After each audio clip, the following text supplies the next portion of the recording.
তো হ্যালো বন্ধুরা, good morning. কেমন আছো সবাই? তো আসলে ভালো তো কত সকাল সকাল চলে আসলাম যে কোম্পানিতে ভিডিওটা করছি। তো দেখতে পাচ্ছ ক্যামেরা ধরা করে না, আমি নিজে নিজে ধরছি, এবার ভিডিও বানাচ্ছি। তো চলো আপনাকে প্যাকিংটা দেখাই। আজকে প্যাকিং রবিবারের দিন কাজ করব। তো কিন্তু ব্লগটা আমি কালকে ছাড়বো সোমবারের দিনে। তো দেখতেই পাচ্ছ আজকে এই মেশিনটা, দেখতে পাচ্ছ মেশিনটা সামনে আমি চালাবো মেশিনটাকে। তো अभी मजा आएगा ना भिड़ो। এই যে দেখা রাখা আছে টেবিলে, এটাকে বলে শিক কাবাব। এই শিক কাবাবটা প্যাক করতে মানে প্যাক করাই আছে, মানে এটা মানে ব্যান্ডেল বাঁধতে হবে 24 পিসের। তো দেখতে পাচ্ছ মানে প্যাকিং কিছু বাকি থেকে গেছে, প্যাকিং করবে। তো এখনও হয়নি, মানে প্যাকিং লেগে গেছে। প্যাকিং করার পর দেখতে পাচ্ছ 24 পিসের ব্যান্ডেল বেঁধে দিয়েছি। তো আমি বসে চলে এসেছি মেশিনের কাছে বসে গেছি। দেখতে পাচ্ছ একটা লোক আছে, ওরা সাফাই করবে আর মেশিন চালু করব।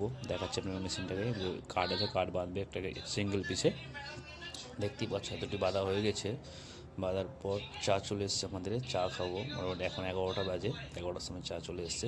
চা আসার পর আমাদের নাস্তা চলে আসলো, সিঙ্গারা বরফি। মানে কালকে ঈদ ছিল, ঈদের উপলক্ষে আজকে মাঙালো। তো আমরা খাবো। তো খাওয়া দাওয়ার পর দেখতে হচ্ছে কতটি বাধা হয়ে গেছে। এটা হাঁটার পর আমরা এই একটা জিনিস রাখা আছে, তারা এটাকে বলে লেডেল। তো আমাদের ওদের ছোটো হাতা বলে লেডেল, এটা বাঁধবো। ফাইনালি একটু মিস্টেল মারছিলাম, তো হচ্ছে না ভাই, ক্যামেরা ধরে করে নাই, তো নিজে নিজে মারা যাবে না। তো ফাইনালি চলে এসেছি। চলে আসার পর দেখো 3টা বেজে, 3টার সময় আবার চা চলে এসছে। চা দেখতে 3টে বেজে, 3টার সময় চা চলে এসছে, চা খাবো। চাটা মুখে দেখছি, চাটা একদম মানে স্বাদ ভালো না, মানে চাটার কোনো টেস্টই নাই। তো কী করবো ভাই, খেতে তো হবেই। তো করার পরে এই মালটা বেরিয়ে দিয়েছি, অনেক ঢেরিয়ে গেছে। এখান থেকে টাটা বাই বাই করে ব্লগটা খতম করলাম।